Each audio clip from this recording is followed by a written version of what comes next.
ನಮ್ಮ ಪಾರ್ಟಿಯ ನಾಯಕರು ಈ ಥರದ ಕಾರ್ಯಕ್ರಮಕ್ಕೆ ಹೋಗುವಂಥದ್ದು ಸರ್ವೇ ಸಾಮಾನ್ಯ. ಹಿಂದೆ ಆ ಕಾರ್ಯಕ್ರಮಕ್ಕೆ ಪ್ರಧಾನಿ ಮೋದಿಯವರು ಹೋಗಿದ್ದಾರೆ, ರಾಷ್ಟ್ರಪತಿಯವರು ಹೋಗಿದ್ದಾರೆ. ನಮಗೆ ಅದು ಸಾಮಾನ್ಯ. ಅದು ನಮ್ಮ ಧರ್ಮನೂ ಕೂಡ ಹೋಗಬೇಕು, ನಾವು ಹೋಗ್ತೀರ, ಅದರಲ್ಲಿ ಪ್ರಶ್ನೆನೇ ಇಲ್ಲ, ನಮಗೇನದು ಪ್ರಶ್ನೆನೇ ಇಲ್ಲ. ಈಗ ಡಿ ಕೆ ಶಿವಕುಮಾರ್ ಅವರು ಯಾಕೆ ಹೋಗ್ತಾ ಇದ್ದಾರೆ ಅಂತ ಅವ್ರ ಪಾರ್ಟಿ ಆಲ್ ಇಂಡಿಯಾ ಜನರಲ್ ಸೆಕ್ರೆಟರಿನೇ ಪ್ರಶ್ನೆ ಮಾಡಿದ್ದಾರೆ. ಡಿ ಕೆ ಶಿವಕುಮಾರ್ದು ಒಂದು ಸ್ಪೆಷಾಲಿಟಿ ಗೊತ್ತಲ್ಲ, ನಾನು ಒದ್ದು ಕಿತ್ಕೊಂತೀನಿ ಅಂತ ಹೇಳ್ತಾರೆ ಯಾವಾಗಲೂ. ಮುಖ್ಯಮಂತ್ರಿ ಪದವಿನ ಒದ್ದು ಕಿತ್ಕೊಂತೀನಿ ಅಂತ ಹೇಳಿದ್ದಾರೆ, ಅವರು ಅಸೆಂಬ್ಲಿಯಲ್ಲೇ ಹೇಳಿದ್ದಾರೆ. ಮೊನ್ನೆ ಖರ್ಗೆ ಅವರು ಹೇಳಿದರು,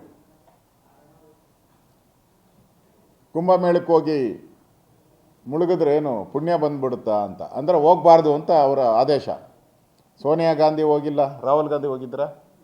ಇಲ್ಲ. ಸೋನಿಯಾ ಗಾಂಧಿ ಇಲ್ಲ, ರಾಹುಲ್ ಗಾಂಧಿ ಇಲ್ಲ, ಪ್ರಿಯಾಂಕಾ ವಾದ್ರಾ ಇಲ್ಲ. ಖರ್ಗೆ ಅವರ ಮಾತನ್ನು ಧಿಕ್ಕಾರ ಮಾಡಿ ಡಿ ಕೆ ಶಿವಕುಮಾರ್ ಅವರು ಕುಟುಂಬ ಸಮೇತರಾಗಿ ಹೋಗಿದ್ದರು. ಅವರು ಇಡೀ ಕುಟುಂಬ ಹೋಗಿ ಕುಂಭಮೇಳದಲ್ಲಿ ಮುಳುಗಿ ಬಂದಿದ್ದಾರೆ. ಈಗಾಗಲೇ ಪ್ರಧಾನಮಂತ್ರಿಯವ್ರನ್ನೂ ಕಳೆದ 2 ತಿಂಗಳಿಂದ ಪ್ರಧಾನಮಂತ್ರಿಯನ್ನು ಹೋಗಿ ಭೇಟಿ ಮಾಡಿದ್ದಾರೆ ಡಿ ಕೆ ಶಿವಕುಮಾರ್ ಅವರು. ಈಗ ಈಶಾ ಫೌಂಡೇಶನ್ನಲ್ಲಿ ಕಾರ್ಯಕ್ರಮಕ್ಕೆ ಹೋಗಿದ್ದಾರೆ. ಅದು ಅವರ ಮನೋ ಇಚ್ಛೆ. ಅದು ಏನು ಅವ್ರ ಮನೋ ಇಚ್ಛೆಗಳಿದೆ ಒಳಗಡೆ ಏನು ಗೊತ್ತಿಲ್ಲ. ಅವರು ಯಾಕೆ ಹೋಗ್ತಾ ಇದ್ದಾರೆ ಏನು ಅನ್ನೋದು ಅವರೇ ಒಬ್ಬರಿಗೆ ಗೊತ್ತಿರೋವಂಥದ್ದು. ಅದಕ್ಕೆ ಅವ್ರ ಪಾರ್ಟಿಯ ವಿಚಾರ, ಅದು ಅವ್ರದ್ದು ವೈಯಕ್ತಿಕ, ಡಿ ಕೆ ಶಿವಕುಮಾರ್ ಅವರ ವೈಯಕ್ತಿಕ ಮತ್ತು ಅವರ ಪಾರ್ಟಿಯ ಇನ್ನರ್ ಫೈಟ್. ಅದಕ್ಕೂ ನಮಗೂ ಏನು ಸಂಬಂಧ ಇಲ್ಲ.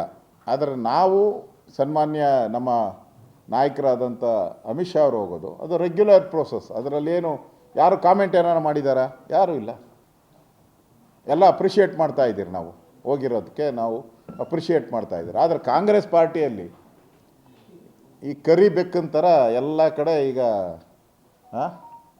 ಬೆಕ್ಕು ಅಡ್ಡ ಹೋಗ್ತಾನೇ ಇದೆ. ಡಿ ಕೆ ಶಿವಕುಮಾರ್ ಎಲ್ಲೋದ್ರೂ ಕರಿ ಬೆಕ್ಕುಗಳು ಅಡ್ಡ ಹೋಗ್ತಾವೆ. ಈಗ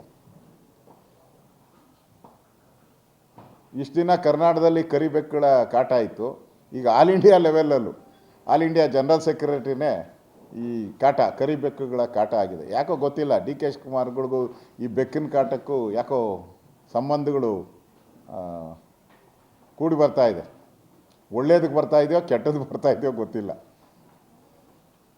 ಒಟ್ಟಾರೆ ಅಡ್ಗಾಲಂತೂ ಆಗ್ತಾ ಇದ್ದಾರೆ. ಅದು ಡಿ ಕೆ ಶಿವಕುಮಾರ್ ಅವರ ವೈಯಕ್ತಿಕ ತೀರ್ಮಾನ. ಕುಂಭಮೇಳದಲ್ಲಿ ಮುಳುಗುವಂಥದ್ದು, ಪ್ರಧಾನಮಂತ್ರಿಗಳನ್ನು ಭೇಟಿ ಮಾಡುವಂಥದ್ದು, ಗೃಹ ಸಚಿವರನ್ನ ಈಶಾ ಫೌಂಡೇಶನಲ್ಲಿ ಒಂದು ಫುಲ್ ಡೇ ಅಲ್ಲೇ ಇರ್ತಾರೆ, ಭೇಟಿ ಮಾಡುವಂಥದ್ದು, ಅದು ಅವರ ವೈಯಕ್ತಿಕ. ಅವರ ಪಾರ್ಟಿಯ ಶಿಸ್ತೇನಿದೆ ಅದರ ಮೇಲೆ ಕಾಂಗ್ರೆಸ್ ಅವರು ಏನು ಬೇಕಾದರೂ ಕ್ರಮ ತೆಗೆದುಕೊಳ್ಬೋದು. ನಮ್ಮದೇನು ಅದು ವೈಯಕ್ತಿಕ, ನಮ್ಮದು ನಾವು ಅದ್ರ ಬಗ್ಗೆ ನೋ ಕಾಮೆಂಟ್ಸ್. ಆ ಕರಿಬೆಕ್ಕುಗಳ ಬಗ್ಗೆ ಡಿ ಕೆ ಶಿವಕುಮಾರ್ ಅವರು ಕಾಮೆಂಟ್ ಮಾಡ್ಬೋದು, ನಾವಂತೂ ಕಾಮೆಂಟ್ ಮಾಡಲ್ಲ.